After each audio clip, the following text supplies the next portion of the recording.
Kaisar, selamat malam. Halo, selamat malam Kak. Ya, silakan saudaraku. Aku mau bertanya, mungkin jawaban dari kakak bertiga, mungkin kakak ahli bidat, Kak Mikana, atau Kak Joseph ya. Satu Mm-mm. pertanyaan aja. Untuk di agama Kristen kan kitabnya itu kitab Injil ya Kak. Alkitab. Ya Alkitab, maksudnya Alkitab. Nah, aku mau bertanya, Mm-mm. apakah mungkin tadi kan Kak Joseph kan di depannya ada Alkitab ya sambil megang Alkitab kan. Aku mau nanya, Mm-mm. apakah ada di Alkitab yang diterangkan secara terang dan jelas bahwa sembahlah aku Nabi Isa dan uh, ya Sabar-sabar, tunggu seperti itu. Joseph.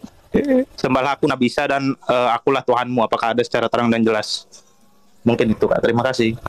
Oke, jadi ini di bawah itu keluar-keluar katanya kamu pertanyaan bagus, maksudnya pertanyaanmu ini. Iya, aku Ya, cuman aku pengen tahu. nggak apa-apa bro. Iya Pengen tahu bagus, aja Kak. salut, salut. Ya, I appreciate you. Ya, ya nggak apa-apa.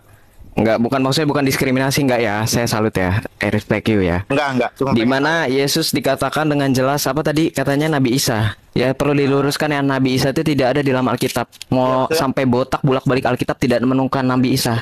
Coba betulkan dulu. Yesus atau Ya. Isa adalah Tuhan atau sembahlah aku secara terang dan jelas. Iya, oke. Tahu nggak bro? Yang bilang seperti itu adalah iblis, ya. Sembahlah aku, itu iblis loh, ya. Tapi Tuhan Yesus ya, inilah salah satu istimewanya Tuhan Yesus memberikan pengajaran kepada kita bahwa sekalipun Dia Tuhan, Dia tidak mengemis-ngemis penyembahan kepada kita. Itu Tuhan kita, itu Tuhan kita tuh Tuhan yang benar, ya. Bukan Tuhan yang sembahlah aku adalah jalan yang lurus, tidak. Ya, makanya itulah kenapa Alkitab kami itu dikatakan kontradiktif itu buktinya mana? Dari sejak awal penciptaan Adam dan Hawa, Tuhan memberikan free will, kehendak bebas. Buktinya apa? Dari seluruh kitab Kejadian sampai Wahyu tidak ada Tuhan Yesus yang berkata sendiri, "Akulah Tuhan, sembahlah aku saja, jangan sembah yang lain. Aku ini harus disembah," gitu nggak ada. Nah, tetapi ya ada bukti Yesus adalah sungguh Mesias, sungguh Tuhan, sungguh juru selamat. Di mana buktinya? Yohanes 14 ayat 6. Ya, salah satu bukti ya. Saya bawa satu-satu aja ya biar tidak kebanyakan ya. Kata Yesus kepadanya, "Akulah jalan dan kebenaran dan hidup." Tuh, itu ya. Lalu bukti ketika Yesus disalibkan ya, Thomas yang ragu-ragu. Bro, tahu Thomas siapa, Bro? Thomas Alva Mm-mm. Edison, nggak tahu. Salah, oke, berarti nggak tahu ya. Thomas itu salah satu murid Yesus, murid terdekatnya Tuhan Yesus, murid loh. Ya, hubungannya itu lebih daripada kita umatnya. Ya, dia yang hidup bersama-sama dengan Yesus. Ya, Thomas itu masih ragu-ragu, bro. Ya, Thomas itu masih ragu-ragu dalam Injil Yohanes, dalam Yohanes pasal 20 ayat 24 sampai 29. Ketika Yesus menampakkan diri kepada murid-muridnya, Thomas itu tidak percaya. Ya, ketika murid-murid lain itu mengatakan kepada Thomas, "Kami telah melihat Tuhan." Thomas berkata kepadanya, "Sebelum aku melihat bekas paku pada tangannya dan sebelum aku mencucukkan jariku ke dalam bekas paku itu dan menyucukkan tanganku ke dalam lambungnya, sekali-kali aku tidak akan percaya." Ya, lalu ketika Thomas ya menyentuh luka-lukanya Yesus ya, Thomas menjawab dia, "Ya Tuhanku dan Allahku." Bro, mau tahu balasan Yesus apa? Apakah Yesus Apa? menolak? Ya, kata Yesus kepadanya, "Karena engkau telah melihat aku, maka engkau percaya. Berbahagialah mereka yang tidak melihat namun percaya." Itu bro, itu baru dua Yohanes, baru dua apa Alkitab menurut Yohanes, ya menurut Santo Yohanes. Belum Injil-Injil yang lain, ya belum Alkitab pasal yang lain. Ya itu dulu bro, silakan ditanggapi, mau apa tanggapannya silakan. Oh, oke. Mungkin ini aja sih.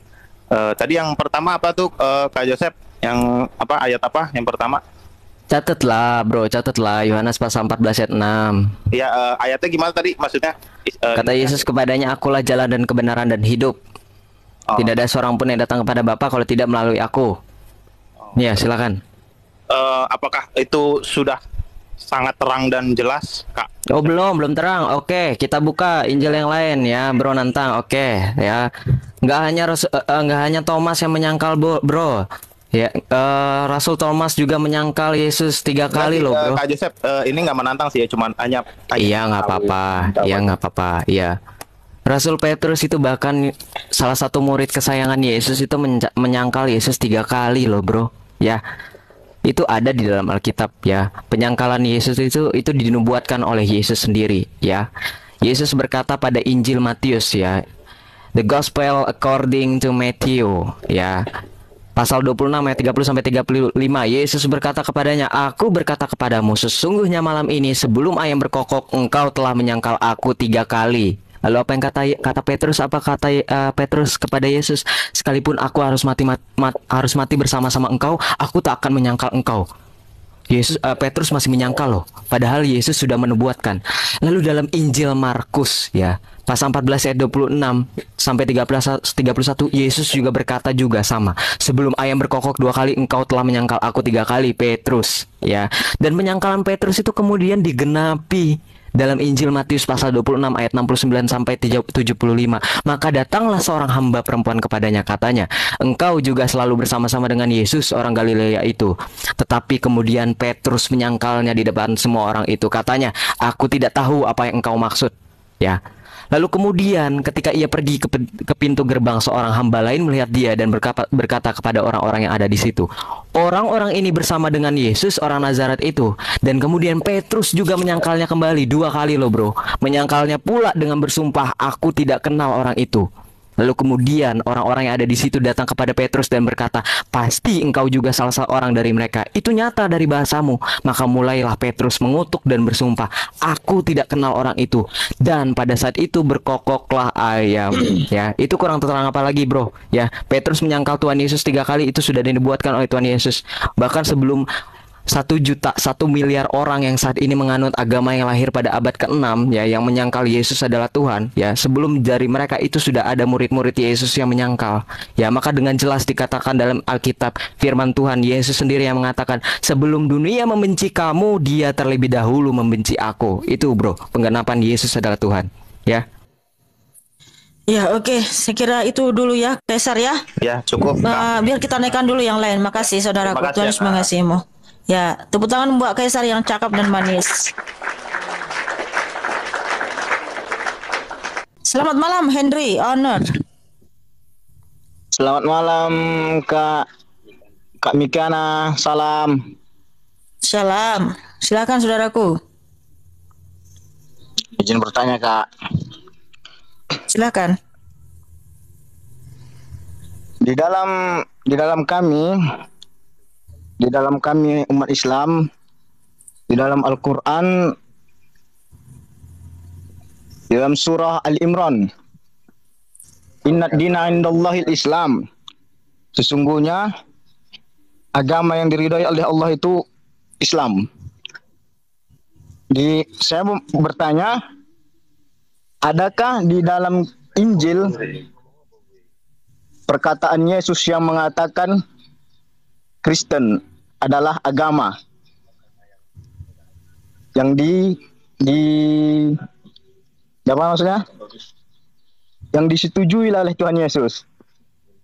Kristen itu Kristen. Silakan Joseph. Ya, saya tahu itu ayatnya surah Al-Imran. Wah, membekas sekali dulu saya itu ya. Aduh ya, inilah kesalahpahaman yang berikutnya teman-teman ya. Sekali lagi ya, sudah ditekankan berulang-ulang Tuhan Yesus tidak mendirikan gereja. Apakah itu benar? Ya, mari kita lihat ya. Memang betul ya, Tuhan Yesus ketika Allah berinkarnasi dalam Yesus Kristus itu Allah tidak membawa agama. Agama itu buatan manusia. Ya, perlu diketahui ya Kak Henry ya. Kalau Anda bawa dalil dalam agama Anda yang mengatakan agama yang diridhoi Allah adalah agama Islam, lalu Allah akan menjaga Al-Quran dan seisinya dan segala macam, ya itu silakan saja, sah-sah saja, karena agama Anda diakui dalam negara ini. Ya, jangan mengcompare konsep teologi agama Anda dengan agama orang lain, itu akan berbeda. Nah, tapi saya jelaskan ya, ada nggak sih Tuhan Yesus itu tahu nggak sih kalau misalkan ada orang Kristen? Ada.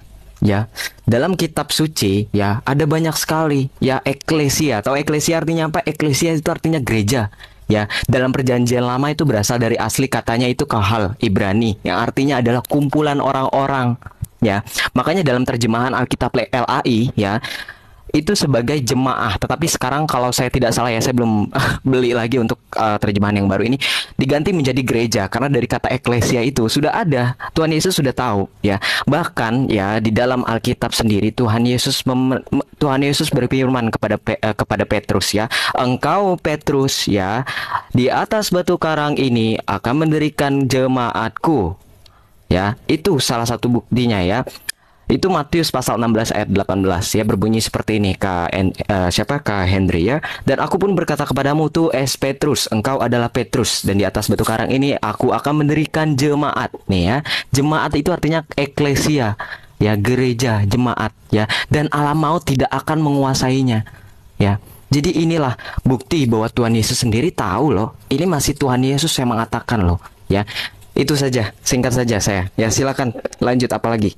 Iya, eklesia, gereja atau church itu artinya dipanggil dari gelap kepada terang. Jadi kita itu dulu adalah orang kegelapan, sekarang kita adalah anak-anak terang. Karena Tuhan Yesus berfirman, ya, karena Tuhan Yesus berfirman, Yohanes 8 ayat 12, "Akulah terang dunia, barang siapa percaya kepadaku, ia tidak berjalan dalam kegelapan, tetapi ada di dalam terang hidup." Jawabannya masih belum diterima, Kak. Ini Loh, ya kan tadi saya bilang konsep teologi Anda berbeda. Tuhan kami tidak perlu tidak perlu untuk apa istilahnya menuliskan di suatu buku ya yang gedebuk jatuh dari langit itu untuk menuliskan bahwa inilah agama yang kuridoi, yaitu Kristen ya, seolah-olah Tuhan takut kalau manusia itu tidak menyembah padanya. Enggak, Tuhan kami itu sudah dari awal memberikan kehendak bebas. Makanya dalam iman kami tidak ada paksaan ya, tidak ada dalam iman kami itu, di dalam satu ayat itu disebutkan tidak ada paksaan menjadi orang Kristen. Lalu di ayat kitab lain hanya agama Kristen yang diridoi. Itu kan salah satu bukti kontradiktif, Pak Henry. Di semua agama juga tidak ada paksaan untuk memeluk agamanya masing-masing. Nah, sekarang gini aja lah. Berikan saya satu keyakinan bahwa Kristen itu adalah agama yang benar. Saya siap. Ya, siap. Ya, saya kasih tahu ya. Ya. Sampai detik ini ada jutaan, silakan cari. Ada jutaan orang yang martir untuk mempertahankan imannya demi Yesus Kristus. Jutaan orang itu dari berbagai kalangan, Kak. Ya, berbagai kalangan maksudnya dari akademis iya, dari filsafat iya, dari para dokter juga iya, ya. Yang baru-baru ini ya di daerah Suriah sana, di Irak sana ada 21 martir. Ya, mereka mempertahankan iman di dalam Yesus Kristus. Ya, mereka disuruh pindah agama sama salah satu organisasi teroris ISIS, tahu ISIS? Ya itu. Ya, mereka dipenggal kepalanya, dibunuh ya. Tetapi mereka tidak mempertahankan. Itu salah satu bukti, Kak. Silakan cari. Bahkan di Indonesia ada Beato Dionysius dan Redemptor. Itu di Aceh ya. Mereka ketika ingin menyebarluaskan agama Katolik, agama kekristenan di sana, itu langsung dipenggal. Kalau misal seandainya ya saat itu agama Kristen atau Katolik atau Protestan atau agama kekristenan intinya bukan agama yang benar, kenapa banyak orang yang takut ketika hanya ada 1-2 orang yang ingin menyebarkan Injil? Seperti di rumah kami karena ini banyak yang kepanasan ya, begitu. Diterima, Bang. Gini. Ya kalau nggak diterima ya silakan Anda. Saya tidak mau memberikan kepuasan untuk Anda kok. Ya. Gini, Anda Bang. Iya. Saya agama Islam. Jika Bang Henry, kepala saya untuk pindah ke agama lain, saya juga tidak mau. Bang Henry. Iya, ya, Bang Henry dengar dulu, Bang Henry. Aduh, ini orang. Itu sudah dijelaskan ya, kamu terima atau tidak terima itu kan urusanmu. Kita di sini bukan untuk memuaskan dirimu gitu loh. Bukan memaksakan dirimu gitu loh, Bang ya. Jadi seperti tadi kata si Joseph, padahal 1-2 orang saja yang memberitakan Injil kok kepanasan gitu loh. Nah, seperti room saya di sini buka Alkitab saja, bahasa Alkitab, tapi yang lain kepanasan banget gitu ya kan. Padahal saya mau mencari kenapa takut gitu loh. Ya kebenaran itu bisa dilihat, Pak. Peristiwanya sekarang tuh banyak gereja yang disegel ya. Kemarin itu ada bupati yang menyegel gereja. Itu kan salah satu bukti bahwa mereka takut. Kalau tidak takut kenapa harus ditutup? Ya, sebagai orang yang beragama, katanya kan agamanya rahmatan lil alamin. Dengar. Agama Anda itu rahmatan lil alamin, artinya rahmat bagi semesta alam, bagi siapa saja. Sekarang saya tanya, kenapa masih banyak orang Islam yang takut ketika gereja didirikan? Takut dikristenisasi? Iya. Siapa yang takut? Ada nggak satu bukti, Abang, yang ada nggak, bisa nggak menunjukkan satu bukti? Karena kalau di gereja itu bisa. Yang mengapa? Udah kepanasan yang membuktikan bahwa orang Islam itu takut Berdirinya Ya itu gereja. buktinya berdirinya gereja. Orang Kristen lagi nyebarin Injil di TikTok ini di roomnya Kak Mikan ini banyak yang panasan tuh di typingan bawah tuh banyak Pak. Silakan lihat aja sendiri. Oh, masa kudu saya yang nyuapin juga. Gitu ya Pak ya. Iya, padahal di room lain itu mereka bukan Kristen, mereka menghujat Tuhan Yesus, menuduh Tuhan Yesus pencuri keledai, membahas Alkitab dengan seenaknya. Kalian nggak ada bilang gitu. Dan kayak gitulah. Enggak, ini bukan soal itu. Pak Henry, simpel aja buat saya Pak Henry menjawab Bapak. Di Saya dalam ingin kitab mencari Bapak kebenaran dikatakan, tentang Kristen. bentar Pak Henry. Iya, bentar Pak Henry. Kan Bapak bilang agama Bapak yang benar. Oke, saya terima. Sekarang gini Pak, di dalam kitab Bapak dikatakan ikutlah milah Ibrahim Pak. Bapak ikut milah siapa Pak? Kalau boleh tahu. Ibrahim bertuhankan Allah. Jelas lah kami Oke. Ibrahim. Sekarang Bapak ikut milahnya milah siapa Pak? Muhammad lah, Nabi Muhammad. Nabi Muhammad kan? Bapak ikutnya milah Nabi Muhammad kan? Bukan milah Ibrahim kan? Itu keturunan dari Ibrahim. Hah? Muhammad Ibrahim yang itu mana? Coba silsilahnya dulu bawa sini Pak. Biar iya, coba bawa sini silsilahnya Pak. Iya, dari garis keturunan mana?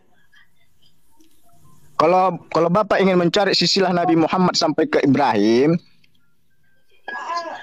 nggak perlu saya bawakan ke situ. Di situ banyak. Coba Bapak cari. Nah, Ya saya nggak tahu. Bapak yang bilang tadi dari milah Ibrahim. Dari mana? Dari kalau mananya? gitu, kalau gitu, Iya, Bapak bilangnya tadi Bapak ikut milah Ibrahim. Bapak milah Ibrahim yang mana? Iya saya bantu ya Pak ya. Saya bantu nih Pak. Nabi Muhammad bin Abdullah bin Abdul Muthalib bin Hashim bin Abdul Manaf bin Kusoy bin Kilab bin Murrah bin Ka'ab bin Luwai bin Golib bin Fir bin Malik bin Nadar bin Kinanah bin Kuzaimah bin Mudrika bin Ilyas bin Mudor bin Izar bin Ma'ad bin Adnan dan seterusnya. Silakan lanjutkan Pak. Tuh saya bantu loh Pak. Saya orang Katolik loh. Saya tak hafal loh. Nah itu dia. Kalau Anda meyakini agama Anda yang benar, kenapa Anda tidak hafal? Saya sendiri hafal loh. makanya gini, saya Ya, itulah Bang Henry, saya kira udah ini lah. Kasih saudaraku, Tuhan Yesus mengasihimu ya. Ayo Nanti lo. kelamaan di atas memancing sesuatu hal yang tidak Iya. ya. Nantangin dia. Aduh, udahlah ya. Kalau misalkan agama kalian yakin benar, nggak usah dipromosiin ke sini. Kita nggak ada yang promosiin agama kita untuk agama lain kok ya. Tenang aja teman-teman. Nah, sekarang pertanyaanku yang itu tadi. Nah, pertanyaanmu yang mana? Di Alkitab kan nggak ada tuh perjalanannya dari 12 tahun sampai ke 30 tahun. Perjalanan Tuhan Yesus kan dimulai pelayanan dari umur 33 tahun ya. Nah, sebelum itu kemana gitu? Tapi Iya. kamu kan sudah baca-baca Alkitab katanya, sudah baca Alkitab, tapi kok kamu nggak tahu bahwa semua perbuatan Tuhan Yesus ketika datang ke dia kan nggak dicatat. Kalau semua dicatat kan dunia ini pun nggak mampu untuk menampungnya kan gitu. Iya, Katanya sudah Yohanes baca. pasal Gimana? 21 ayat 25, Bro. Kan cuma tanya. Iya, Yohanes pasal 21 ayat 25, Bro. Yohanes pasal 21 ayat 25. Masih banyak hal-hal lain ya. Yohanes pasal 21 ayat 25 ya. Masih banyak hal-hal lain lagi yang diperbuat oleh Yesus, tetapi jikalau semuanya itu harus dituliskan satu persatu, maka agaknya dunia ini tidak dapat memuat semua kitab yang harus ditulis itu. Ya, balik lagi ke konteks yang tadi ya, the lost year of Jesus atau hilangnya Yesus berumur 12 tahun. Sebenarnya tidak sepenuhnya hilang ya. Kita lihat dalam Lukas pasal 2 ayat 41 ya. Kita bentar aku buka dulu. Lukas pasal 2 ayat 41 ya sampai dengan 52 ya, menceritakan ketika Yesus berumur 12 tahun ya, pada saat itu ia ada dalam bait Allah ya. Keluarganya itu pada saat itu kehilangan Yesus ya. Nah, lalu pada saat itu Yesus itu sempat berkata bahwa sempat ditemukan sesudah 3 hari ya, mereka menemukan dia di dalam bait Allah. Ia sedang duduk mendengarkan di tengah-tengah alim ulama sambil mendengarkan mereka dan mengajukan pertanyaan-pertanyaan kepada mereka ya. Nah, di akhir ayat pasal Lukas ayat 2 ini, di ayat 52 itu kan terakhir ya, dikatakan bahwa Yesus makin bertambah besar dan bertambah hikmatnya dan besarnya dan makin dikasihi Allah oleh dan juga manusia ya. Seringkali the lost year of Jesus ini umur 12 sampai 30 tahun ini sering dijadikan ayat serangan bagi umat kekristenan, katanya Tuhannya tidak tahu di mana ya. Padahal salah ya. Tadi Yohanes pasal 21 ayat 25. masih banyak yang dilakukan oleh Yesus. Itu berarti ya termasuk dalam umurnya ini. Nah, tapi ada penjelasannya. Ya, saya kutip dari penjelasan Dr. Bambang Nursena, dikatakan bahwa pada saat itu Yesus itu lahir, Allah itu berinkarnasi, ya, dia itu Yesus Kristus, ya, dia itu adalah orang Yahudi, ya. Karena dia orang Yahudi, dia juga mengikuti tradisi Yahudi pada saat itu, ya. Ada ketetapan di mana tradisi Yahudi ya dicantum dalam traktatnya orang Yahudi di Ethic of the Father, ya, atau etika para bapak bangsa atau para bapak Yahudi itu, ya, yang mengatakan bahwa ada penjelasannya di umur 5 tahun harus seperti ini, di umur 12 tahun seperti ini, ya. Yang pada intinya singkatnya saya menjelaskan bahwa umur 12 sampai 30 tahun adalah masa persiapan di mana Yesus, ya, dia itu kan akan menjadi rabi pengajar, ya. Makanya Yesus itu ketika mengajukan pengajaran kepada murid-muridnya, memberikan khotbah di bukit dan segala macamnya, ketika Yesus memberikan pengajaran itu, ya, Yesus itu sudah ditetapkan menjadi rabi, ya. Makanya jelas bahwa Yesus itu mendapat berbagai julukan termasuk diantaranya Rabi, Imam Agung, Tuhan, Mesias, ya. Nah, Yesus itu sering kali juga ya Kak, ya, the lost year of Jesus ini, ya, 12 sampai 30 tahun ini dikatakan katanya Tuhan Yesus menikah, Tuhan Yesus belajar ke India, Tuhan Yesus belajar sama agama lain atau gimana, itu salah, ya. Bahkan di dalam Lukas pasal 52 itu dikatakan dengan jelas, ya, Lukas pasal 2 ayat 52, dan Yesus, ya, makin bertambah besar dan bertambah hikmatnya dan bertambah besarnya dan makin dikasihi oleh Allah dan manusia. Ya, dikatakan Yesus itu pulang dalam asuhan bapak ibunya Santo Yosef dan Bunda Maria. Jadi Tuhan Yesus itu tidak hilang, itu tidak tahu di mana gitu. Itu Tuhan Yesus itu hilang kembali ke pangkuan ibu dan bapaknya. Mereka Tuhan Yesus itu dalam asuhannya, ya, dari tadi yang dokumentasi dari traktat Yahudi, ya, itu di Ethic of the Father. Nanti kakak Kolak bisa lihat di YouTube-nya Pak Bambang Nursena, itu penjelasannya panjang, ya. Ya, itu juga sekaligus menjawab, ya, pertanyaan atau tuduhan dari polemikus yang mengatakan Yesus itu hilang, Yesus itu belajar sama orang India, Yesus itu menikah. Itu salah semuanya, ya. Seperti itu singkatnya. Aku tambahin boleh? Boleh Kak Maria, silakan. Silakan Kak. Oke. Jadi Yesua kan waktu ditanya, dia bertanya sama muridnya, menurutmu siapakah aku? Katanya kan, kau adalah guru dan Tuhan. Nah, di sana bahasa aslinya adalah rabi. Ya, seorang Yahudi tak bisa mendapat julukan rabi kalau tidak melalui proses yesifah. Ya. Umur 30 dia harus lulus yesifah baru boleh dikatakan rabi. Dan Yesua memiliki murid 12 orang dan yang lainnya di luar dari 12 rasul, ya, ada 5.000 orang. Nah, seorang rabi, ya, nih saya jelaskan sama Bang Trafo, ya, 12 murid ini adalah orang-orang yang gagal yesifah.